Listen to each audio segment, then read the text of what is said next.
Aujourd'hui, nous sommes très heureux d'accueillir Mme Fatou Sarameli, qui est ingénieure agronome au ministère de l'Agriculture, actuellement coordinatrice nationale d'un grand projet de coopération maroco-allemand. On aura l'occasion de l'écouter en détail. On est très heureux de la recevoir, de l'accueillir ici à la faculté des sciences d'éducation, au nom de M. le doyen et de vous, des étudiants du cours professoral. Avant de donner la parole à Mme Fatou Sarameli, je donne la parole à M. Mohamed Bouchkout. C'est le vice-doyen chargé des affaires pédagogiques pour un mot d'ouverture.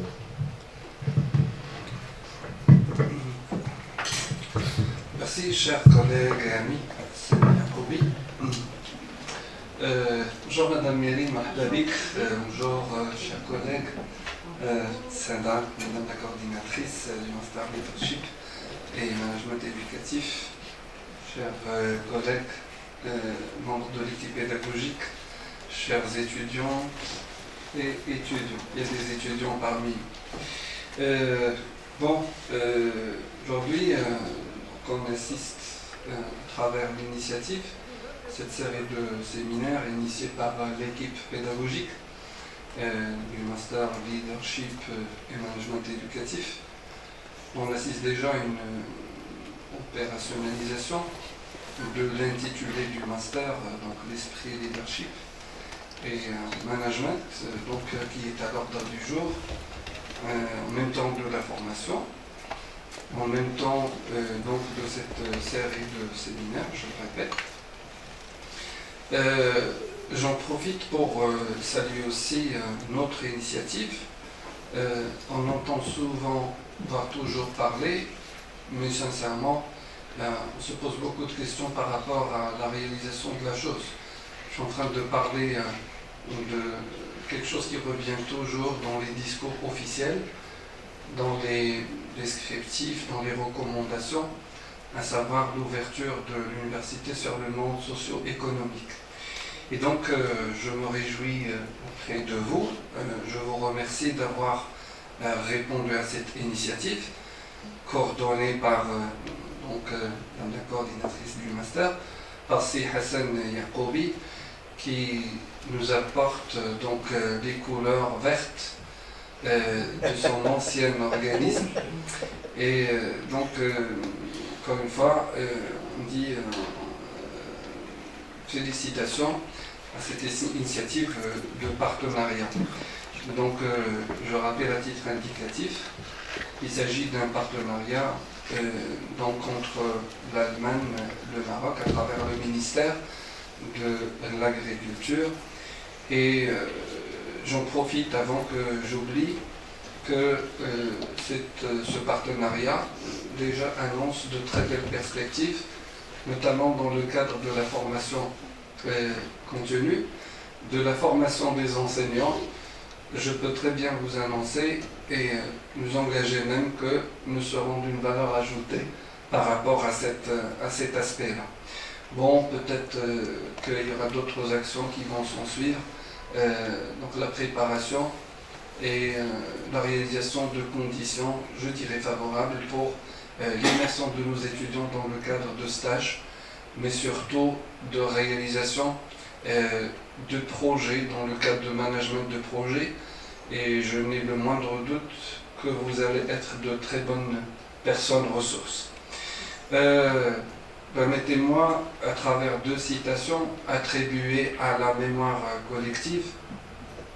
Alors, la première qui dit, le leadership naît d'une relation exigeante entre un leader et son collectif de travail. Et je crois que nous sommes dans cette logique. Aujourd'hui, vous avez ce qu'il faut, vous êtes en train d'initier, de préparer votre esprit de leadership et vous avez devant vous donc ce qui devrait satisfaire toutes les conditions du collectif de travail.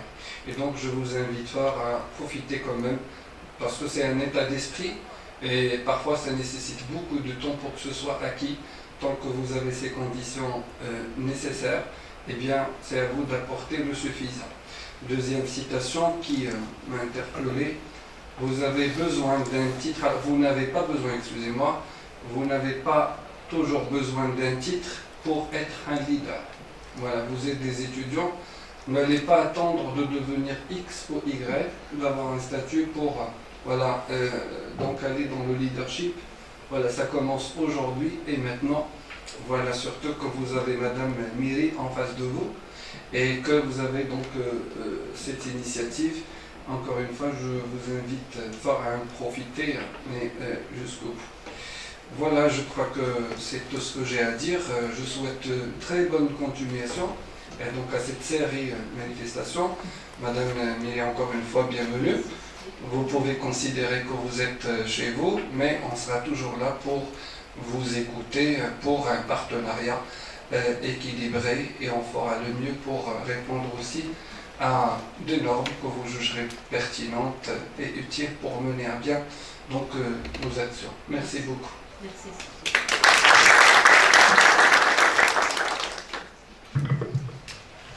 Merci, monsieur le vice-doyen. Votre implication est notre source de motivation et notre moteur de motivation. Je cède la parole directement à madame la coordinatrice du master.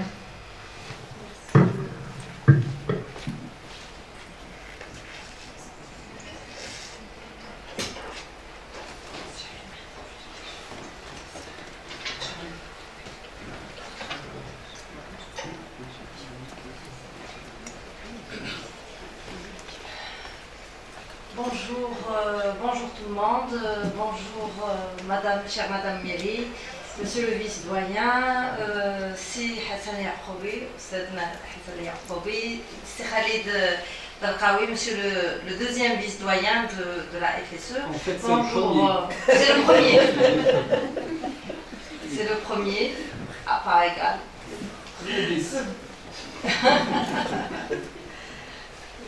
Bonjour chères étudiantes et étudiants. Moi je tiens essentiellement à remercier Madame Miri d'avoir accepté d'être parmi nous aujourd'hui. Nous sommes vraiment très honorés. Donc au nom de toute la promotion et moi-même, nous vous remercions chaleureusement d'avoir accepté notre invitation et d'avoir accepté aussi de partager ce moment pour échanger autour d'une thématique très importante qui est le transfert de connaissances en milieu éducatif. Merci beaucoup, chère Madame Miri. En même temps, moi, je profite de cette occasion pour remercier particulièrement la mobilisation du professeur Yaqoubi, qui a été vraiment à l'initiative et à l'origine de cette très belle initiative, il faut le dire. Et je tiens à rappeler que là, c'est la première intervention, le premier séminaire d'une série qui va s'étaler sur tout un semestre. Et peut-être même on songera à la prolonger l'année prochaine et les années à venir, Inch'Allah. Je vois que c'est une belle réussite dès le départ. Je suis très fière de le dire quand même, hein, l'organisation et l'agencement de tous les composants de cette intervention. Donc je tiens donc à réitérer mes remerciements à Hassan Yaqoubi et bien sûr à tous les étudiantes et les étudiants qui se sont mobilisés pour participer activement à la réussite de ce premier projet, de ce premier séminaire. Voilà, en gros, encore une fois, merci madame. Merci infiniment, madame. Nous espérons être toujours à la hauteur de vos attentes. Je cède la parole à monsieur Yaqoubi. D'accord. Donc, rebonjour tout le monde, mesdames et messieurs. Nous sommes très heureux de vous accueillir aujourd'hui dans notre premier événement organisé par le Master Management et Leadership Éducatif dans le cadre de notre module avec monsieur Hassan Yaqoubi et au sein de la Faculté des Sciences de l'Éducation, cette faculté qui se veut citoyenne depuis sa création et qui encourage toute initiative sincèrement. Nous tenons à remercier toute personne qui a participé de près ou de loin à la réussite et à l'organisation de cet événement. Merci pour votre disponibilité, votre engagement. Merci d'avoir sacrifié de votre temps pour être présent avec nous. Ça nous fait vraiment plaisir. Donc, nous sommes aujourd'hui face à une riche expérience humaine et une grande carrière. Madame Fatima Zahra Miri est une ingénieure d'État en agroéconomie, titulaire d'un diplôme d'État en agroéconomie à l'IAV, Hassan II, et d'un exécutif master en expertise européenne et africaine à l'UR. Il est présent aujourd'hui en tant que coordinatrice nationale du projet DIAF, Dialogue technique agricole forestier maroco-allemand. Et bien sûr, il va animer la conférence débat sur la thématique de la coopération technique internationale et la mise en œuvre des projets éducatifs de transfert de connaissances. Quel est le rôle de la coopération technique internationale dans la mise en œuvre des projets éducatifs? Quel est l'impact de cette coopération sur le système éducatif en général? Donc, afin de répondre à ces questions et autres, je laisse la parole à Madame Méry.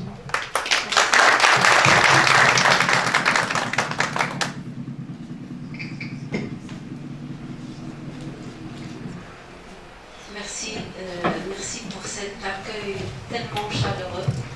Je vous remercie pour l'invitation. Je vous remercie de m'accueillir ici parmi les jeunes espoirs marocains. Je vous félicite pour l'initiative. Effectivement, quand Yacoubi m'a parlé de cette initiative, j'ai trouvé l'idée excellente. C'est en s'ouvrant sur l'extérieur, sur le monde professionnel, que les lauréats, que les futurs lauréats, les étudiants peuvent acquérir la vraie expérience, et c'est très important. Je remercie Madame la coordinatrice du master pour son accueil, pour qu'est-ce que je pourrais dire? Je suis très heureuse d'être parmi vous et je suis partante pour partager avec vous aujourd'hui et dans d'autres occasions, si vous jugez ça nécessaire, toute mon expérience. Aujourd'hui, je vais vous parler un petit peu de la coopération maroco-allemande, mais je serai prête à partager avec vous d'autres expériences si vous avez besoin d'autres domaines, dans le domaine du coaching, de la diplomatie. Et alhamdoulilah, grâce dans mon parcours professionnel, j'ai vu des jours difficiles et des jours très heureux, mais le bilan est très positif, alhamdoulilah, et j'espère pour vous beaucoup de réussite et beaucoup de plaisir de travail. Dans le plaisir, c'est le plus important.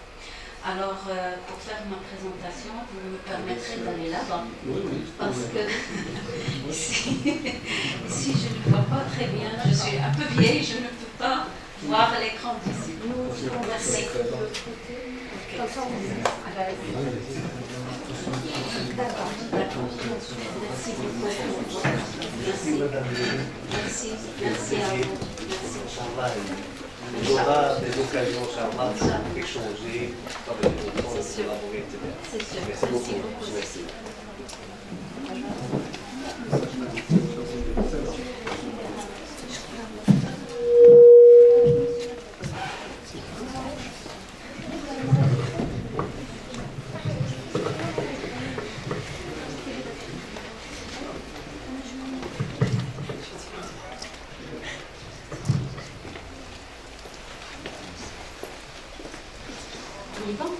On y va? À vous la parole, madame. Merci. Alors, voilà, moi, je vais vous présenter un petit peu, quelques aspects de la coopération maroco-allemande, et surtout dans le cas de la coopération dans le domaine agricole. Alors, ma présentation va s'articuler autour de 4 points. Après une introduction et une contextualisation, je vais parler de la coopération dans le domaine agricole et je vais introduire l'évolution de la coopération maroco-allemande. Est-ce que c'est une coopération conventionnelle ou bien un partenariat gagnant-gagnant? Et je vais faire un focus sur un projet très important de coopération technique qui est le SECAMA.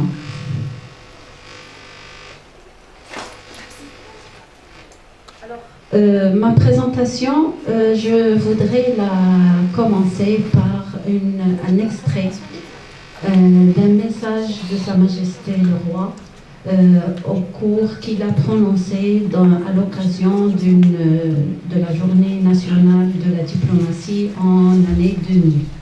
Se doit aujourd'hui de se mobiliser pour capitaliser la nouvelle image qui a été accréditée auprès de l'opinion publique internationale, l'image d'un Maroc démocratique et moderniste.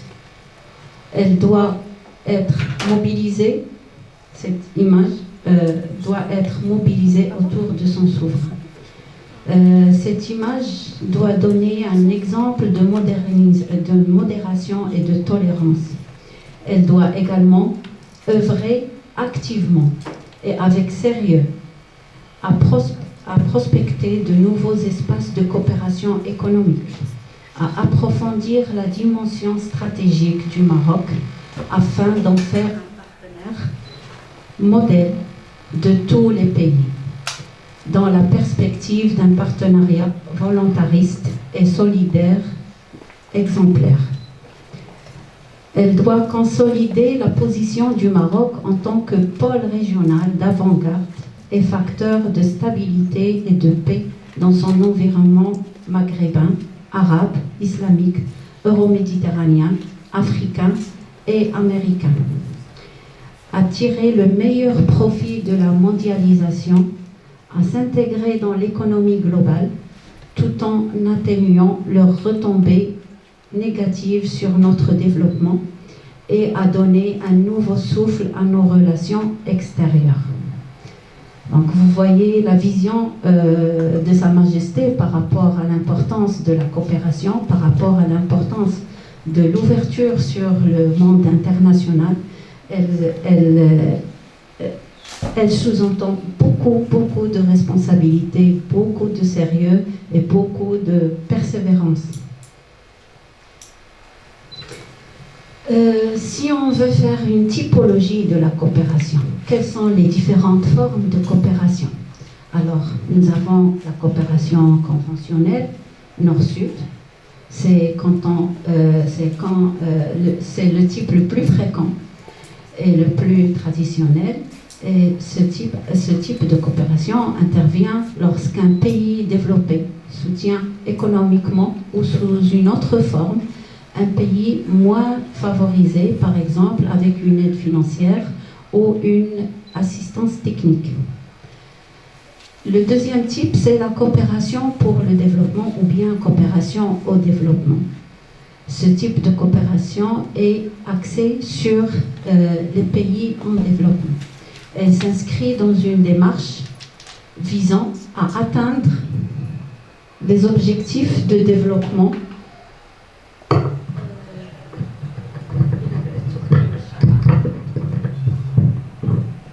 Voilà, vous m'entendez? C'est mieux comme ça, moins d'efforts. Merci. Alors, je disais que la coopération au développement s'inscrit dans une démarche visant à atteindre les objectifs de développement durable des Nations Unies afin de répondre aux principaux défis mondiaux, à savoir la pauvreté, le changement climatique, les inégalités, la paix, la dégradation de l'environnement et la justice. Le troisième type de coopération, c'est l'aide publique au développement. Alors, il s'agit, selon la définition du Comité d'aide au développement, de l'Organisation de coopération et de développement économique, l'OCDE, c'est l'aide fournie par les États dans le but exprès de promouvoir le développement économique et d'améliorer les conditions de vie dans les pays en développement. Après, à la fin, on passe au partenariat gagnant-gagnant. Quelle est la différence entre une coopération internationale et un partenariat gagnant-gagnant? Alors, on parle de partenariat, de coopération gagnant-gagnant ou win-win quand il y a une coopération dans laquelle chaque partie trouve un intérêt économique, politique ou sociale d'une façon également favorable. C'est-à-dire les deux parties doivent trouver leur compte dans cette coopération, sinon, si c'est déséquilibré, ce n'est pas un partenariat gagnant-gagnant.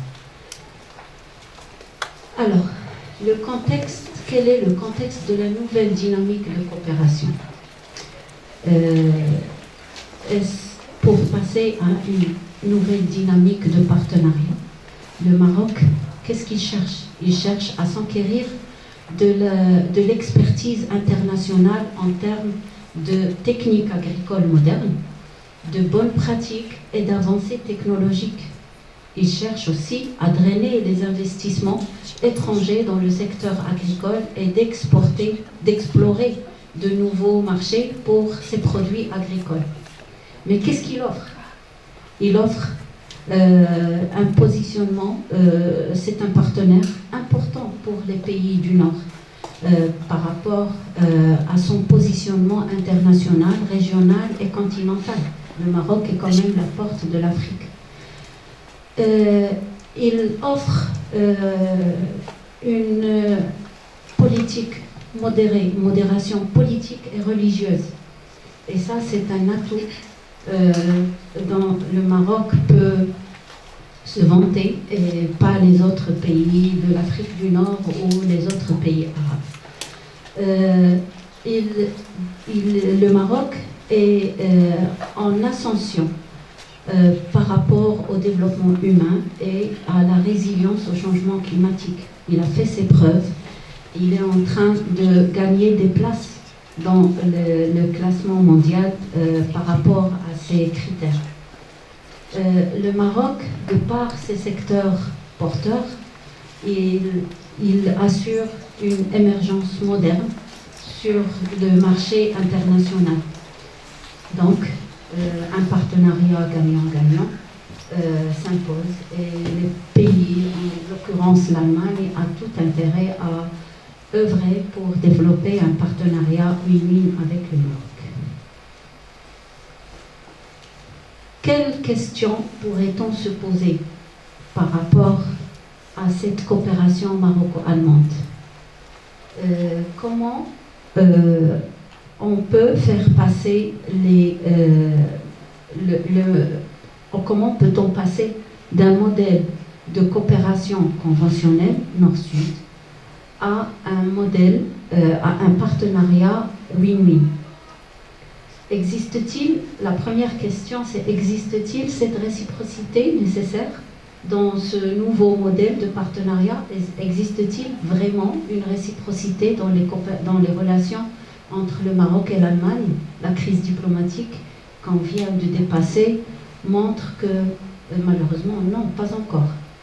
Mais elle a montré aussi que le Maroc est un pays assez fort et il a obtenu l'abdication de l'Allemagne. Ils ont fini et contraints de reconnaître la force du Maroc. Quels sont les enjeux de ce nouveau modèle? Et à quel point le modèle de coopération adopté par les deux partenaires, à savoir le Maroc et l'Allemagne, est-il pertinent et efficace?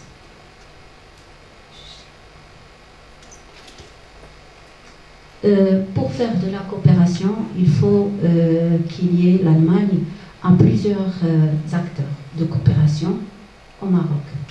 Il y a la GIZ, qui s'appelait la GTZ dans le temps. Je vais partager avec vous la présentation, ne vous inquiétez pas, je vais la laisser. Il y a la KfW, qui est une banque allemande et qui soutient le Maroc, malheureusement par des prêts. Donc, mais son apport dans le développement agricole est très important. Il y a l'AHK, qui est la Chambre de commerce allemande, et il y a SES, qui est le Senior Expert Service. C'est une organisation ou une fondation dans laquelle les seniors, et aussi maintenant ils ont un nouveau service des jeunes experts, sont prêts à partir dans d'autres pays pour partager leur expérience et pour soutenir les demandeurs c'est un créneau très important, même il passe inaperçu des fois, mais c'est très important de pouvoir mobiliser ces seniors experts qui sont prêts à partager leur expérience. Alors, quels sont les secteurs prioritaires de la coopération maroco-allemande? Il y a bien sûr le secteur de l'énergie. Et là aussi, on voit que c'est l'Allemagne qui cherche l'intérêt, puisque le potentiel énergétique, je parle des énergies renouvelables, du Maroc, il est convoité par la plupart des pays, et l'Allemagne était l'un des premiers pays à avoir soutenu le Maroc pour le développement des énergies renouvelables. Il y a l'énergie verte qui est dans le même sens. Il y a l'eau. La coopération allemande a soutenu le Maroc dans l'élaboration ou le développement de sa stratégie nationale de l'économie d'eau. Et il y a le développement durable dans lequel s'inscrivent les actions dans le domaine de l'agriculture. Donc là, je vais me focaliser un petit peu sur la coopération dans le domaine agricole. Alors, il y a la coopération allemande au développement dans le domaine de la sécurité alimentaire. Il y a aussi un programme de coopération bilatérale avec le BML, c'est le ministère de l'alimentation et de l'agriculture allemand. Et avec ce ministère, nous avons développé une coopération presque win-win. On a réussi, mais c'est parce que c'est une coopération principalement technique et elle est entre deux ministères techniques. L'autre coopération, la GIZ, la KfW et les autres acteurs de la coopération allemande relèvent du ministère de la coopération et des affaires étrangères. Et c'est pas les mêmes approches que la coopération avec le ministère de l'Agriculture. Donc, nous avons établi un programme de coopération bilatérale entre le BML et le ministère de l'Agriculture marocain, qui a commencé à se développer, à prendre forme depuis 2010. Donc, la coopération a porté sur l'agriculture biologique, la sécurité sanitaire et vétérinaire des produits agricoles, la gestion des coopératives agricoles, la formation et l'encadrement de l'agriculture en matière de machinisme pour les céréales, production de pommes de terre ou production laitière, la production et la promotion de l'investissement agricole, la promotion des exportations, le transfert de l'expertise du savoir-faire dans plusieurs disciplines agricoles et le dialogue, on finit par le dialogue agricole et forestier.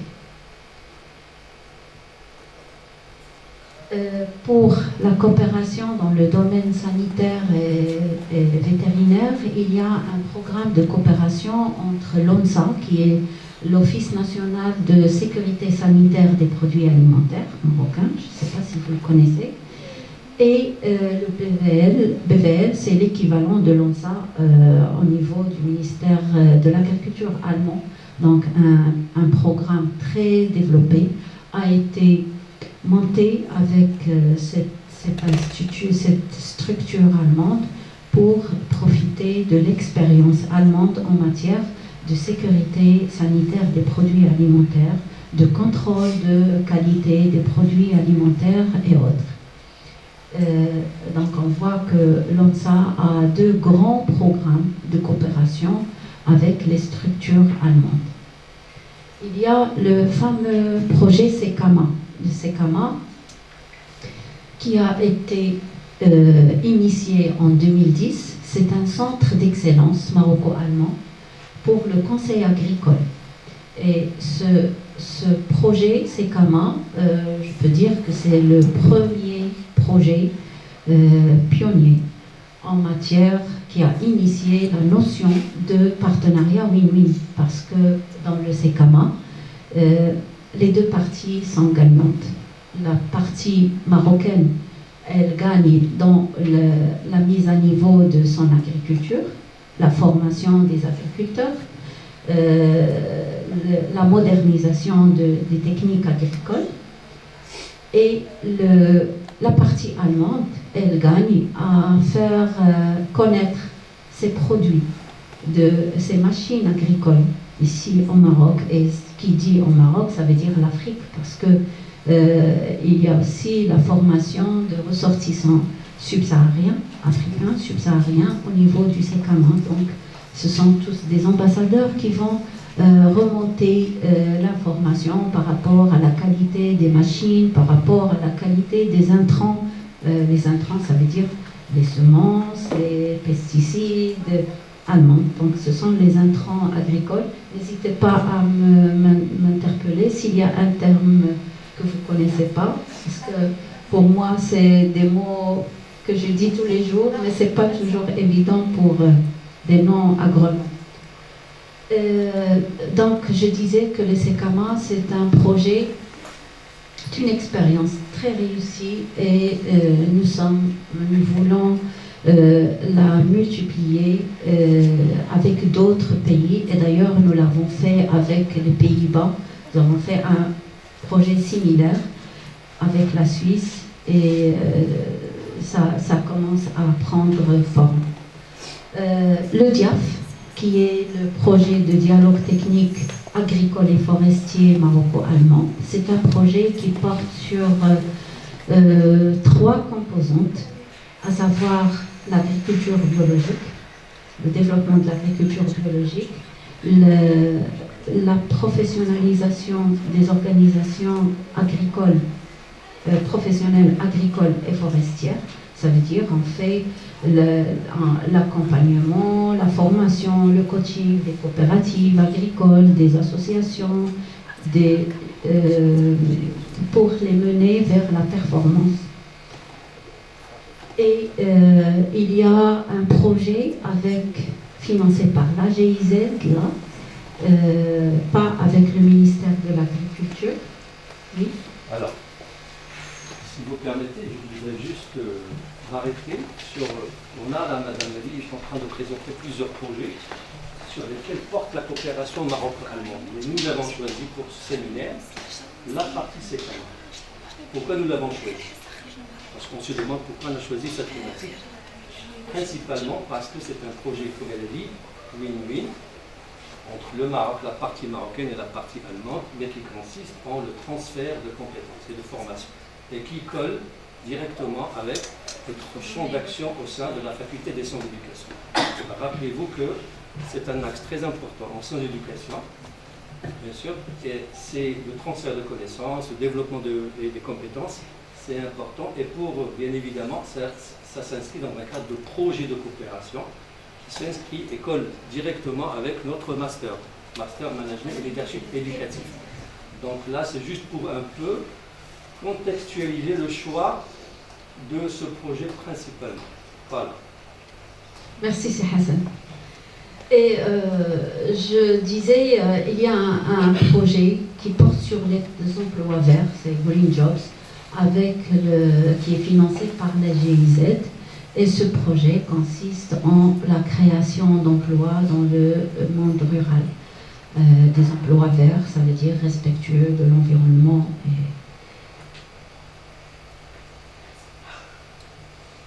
Voilà. Donc, je passe ici, ce sont des points forts de chaque projet. Donc, par exemple, avec SES, c'est un partage d'expérience. Le projet PEDEL, c'est un projet de promotion et de promotion des exportations. Les exportateurs marocains bénéficient d'un coaching pour exporter, pour vendre leurs produits sur les marchés allemands et les marchés de l'Allemagne. La KfW, comme j'ai dit, c'est une opération financière. Et la promotion des produits agricoles, c'est à travers la participation du Maroc dans les salons en Allemagne, à savoir la Semaine verte ou bien la Biophare, qui est un salon dédié à l'agriculture biologique.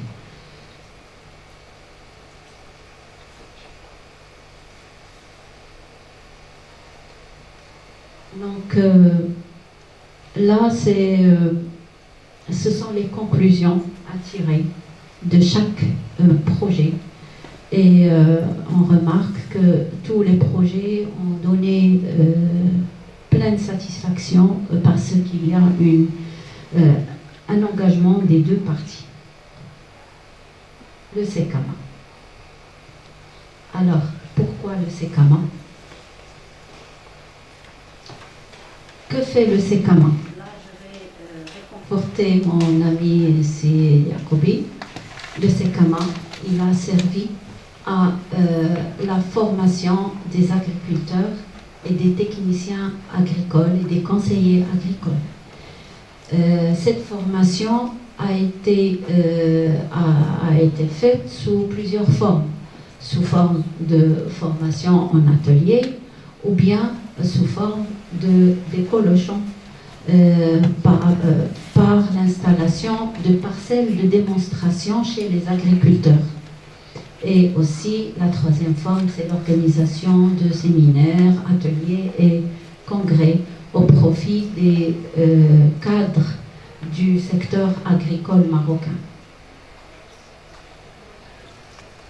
Quelles sont les caractéristiques unies du SECAMA? C'est une étroite liaison entre la théorie et la pratique. Tout ce qui est enseigné en classe est aussi montré au champ ou bien dans l'étable, parce qu'il y a aussi une grande partie de production animale qui est gérée par le SECAMA. Tout le travail en champ est fait en collaboration avec les agriculteurs. Donc, pas de travail en station expérimentale. Ça veut dire les agriculteurs, ils mettent à la disposition du centre SECAMA leurs parcelles, leurs propres parcelles.